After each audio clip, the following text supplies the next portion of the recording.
عن عائشة رضي الله تعالى عنها أن رسول الله صلى الله عليه وسلم قال ما عمل آدمي من عمل يوم النحر أحب إلى الله من إهراق الدم।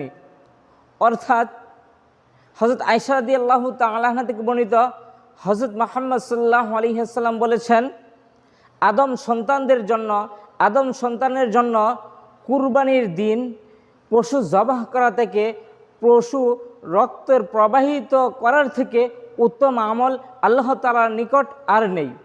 শুধু তাই না, আল্লাহর হাবিব আরও বলেন, ইন্নাহা লাতাতি ইয়াউমাল কিয়ামাতি বিকুরুনিহা ওয়া আশআরিহা ওয়া আজলাফিহা। অর্থাৎ এই যে আমরা পশু জবাহ করলাম, এই পশু কাল হাসরের মাঠে, কাল কিয়ামতের মাঠে তার শিং, তার পশম এবং তার খুর নিয়ে হাজির হবে যে কুরবানি করেছে তার সুপারিশের জন্য। সুবহানাল্লাহ। শুধু তাই না, আল্লাহর হাবিব আরও বলেন, ওয়াইন্নাদ দামা লা ইয়াকাউ মিনাল্লাহি বিমাকানি ক্বাবলা আন ইয়াকা আল আরদ।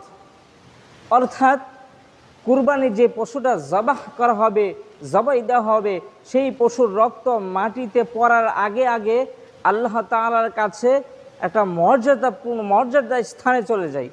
সুবহানাল্লাহ। আল্লাহর হাবিব সাল্লাল্লাহু আলাইহি ওয়াসাল্লাম আরও বলেন, মদিনায় 10 বছর থাকাকালীন আল্লাহর হাবিব কোনো কুরবানি মিস দেয় নেই। 10 বছর একাধারে মদিনায় থাকা অবস্থায় কুরবানি করেছেন।